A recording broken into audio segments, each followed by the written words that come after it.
खबर जबलपुर से, जहां हाल ही आरएसएस प्रमुख मोहन भागवत के द्वारा ब्राह्मणों और धर्माचार्यों को लेकर जिस प्रकार से बयान दिया गया था, उनके इस बयान को लेकर पूरे देश में ब्राह्मणों में खासा आक्रोश देखा जा रहा है। जहां इसी कड़ी में आज जबलपुर के मालवीय चौक में ब्राह्मण एकता मंच और विभिन्न ब्राह्मण संगठनों के द्वारा आरएसएस प्रमुख मोहन भागवत के खिलाफ उग्र प्रदर्शन करते हुए नारेबाजी की गई। वहीं ब्राह्मण एकता मंच के पदाधिकारियों ने मोहन भागवत से सार्वजनिक रूप से माफी मांगे जाने की मांग की है और ऐसे वक्तव्य पर प्रतिबंध लगाने की सरकार से मांग की है। वहीं ब्राह्मण एकता मंच के अध्यक्ष राम दुबे ने कहा कि जिस प्रकार से मोहन भागवत के द्वारा ब्राह्मणों को लेकर बयानबाजी की गई, उससे पूरे देश के ब्राह्मणों की भावनाएं आहत हुई हैं। वहीं एक तरफ मोहन भागवत हिंदुत्व की बात करते हैं, सनातन की बात करते हैं, दूसरी तरफ हिंदुओं को हिंदुओं से लड़वाने का काम कर रहे हैं, लेकिन उन्हें यह नहीं पता कि हिंदू जागृत हो गए हैं। उनके इस प्रकार की बयानबाजी काफी निंदनीय है। अगर मोहन भागवत सार्वजनिक रूप से माफी नहीं मांगते हैं तो पूरे देश में ब्राह्मण समाज सड़कों पर उतरकर उग्र आंदोलन करेगा। अब किसने ये व्यवस्था बनाई या किसने ये व्यवस्था नहीं बनाई, ये जो विवादपूर्ण जो हमारा भागवत जी का बयान है उस पर हम नहीं जा रहे। हम आपको ये बता रहे हैं कि भारत में अगर नई व्यवस्था कोई बनानी है तो वो ब्राह्मण बना के देगा आपको, क्योंकि हम शास्त्र तो जानते ही जानते हैं, शास्त्र के साथ हम शस्त्र का भी बहुत अच्छे से उपयोग करना जानते हैं। यदि देश में विभाजन अगर करना हो जातिगत तरीके से जिस प्रकार से किया जा रहा है, तो उसके लिए भी ब्राह्मण बहुत अच्छे से तैयार है। ब्राह्मण हर तरीके से, चाहे राजनीतिक रूप से हो और चाहे सामरिक रूप से हो, हर तरीके से अपने ऊपर होने वाले अन्याय को बहुत अच्छे से निपटा सकता है। मैं आज इस ब्राह्मण सभा के जो हमारा सांस्कृतिक धरना है उसमें आपके माध्यम से प्रशासन को और देश को ये चीज़ बोलना चाहता हूँ कि जिस प्रकार हर मामले में ब्राह्मणों को घसीटा जा रहा है, अब ये सहन के बाहर है। अब ब्राह्मण युवा एक एक अपने घर से निकलेगा।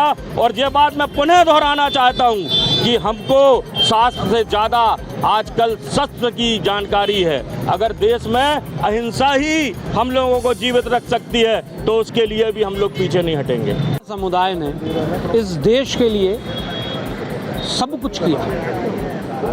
आप इतिहास उठा के देखें, ब्राह्मण योद्धा हुए हैं, ब्राह्मण आक्रांताओं से बचाने वाले हुए हैं, समाज को व्यवस्थित एकत्रित करने वाला ब्राह्मण है। ये जो वर्ण व्यवस्था बनी थी ये कर्मों के आधार पर बनी थी और निश्चित तौर पे यही सही है। फिर भागवत जी कैसे ब्राह्मण होते हुए से नहीं समझ पाए, ये समझना नहीं, ये सनातन को एकत्र करने के ढोंग को रचने वाले लोग सनातन को ही तोड़ रहे हैं। सनातन में क्या ब्राह्मण नहीं आता, या फिर एक वोट की राजनीति है कि एक जात विशेष को हम इंगित करके और उसको लाभ पहुंचाएं और सवर्णों को बदनाम करो, क्योंकि बड़ा सरल है ब्राह्मण को कुछ भी कह देना सिर्फ इसलिए कि ब्राह्मण कहता नहीं। अब ऐसा नहीं होगा, हम जागृत हैं, हम अपने अधिकारों के प्रति लड़ेंगे और लड़ते रहे।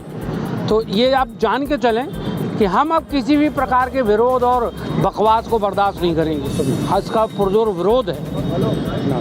कपिल दुबे। देखिए, हमेशा से ये चला आ रहा है, विगत अनेक वर्षों से हम लोग देख रहे हैं कि शिवा ब्राह्मण समाज के कोई भी राजनीतिक दल हो, कोई भी बड़े व्यक्ति हो, शिवा ब्राह्मण समाज ने ही देश को बर्बाद किया है। इस तरह के अनर्गल वार्तालाप का अब हम घोर विरोध कर रहे हैं। बिल्कुल इस बात को नहीं सहेंगे, ब्राह्मणों का अपमान हम नहीं चाहेंगे। अगर इस तरह के वक्तव्यबाजी बयानबाजी का बंद नहीं होती है तो निश्चित रूप से आज हम केवल धरना प्रदर्शन कर रहे हैं। मोहन भागवत जी ने जो बोला कि ब्राह्मणों ने समाज को बांट दिया, वर्ग व्यवस्था हमने बनाई, तो आप भी तो ब्राह्मण हो, ये व्यवस्था में आप भी शामिल हो। तो सिर्फ ये ओछी राजनीति करते हुए हिंदुत्व की बात करने वाले हमको हिंदू समाज से अलग कर रहे हो क्या? ये आपस में हिंदुओं को लड़ाने का काम आप कर रहे हो। कभी आप दलित, कभी आप पिछड़ा, कभी आप ब्राह्मण, ये क्या तरीके? अब इस तरह का बिल्कुल हमारी समाज इस मामले को बर्दाश्त नहीं करेगी और उग्र आंदोलन किया जाएगा। और आने वाले समय में ऐसे लोग अगर हमारे शहर के अंदर आते, हम इनको शहर में प्रवेश नहीं करने देंगे। ये हमारे सारे संगठनों ने निर्णय लिया है। आवाज दो।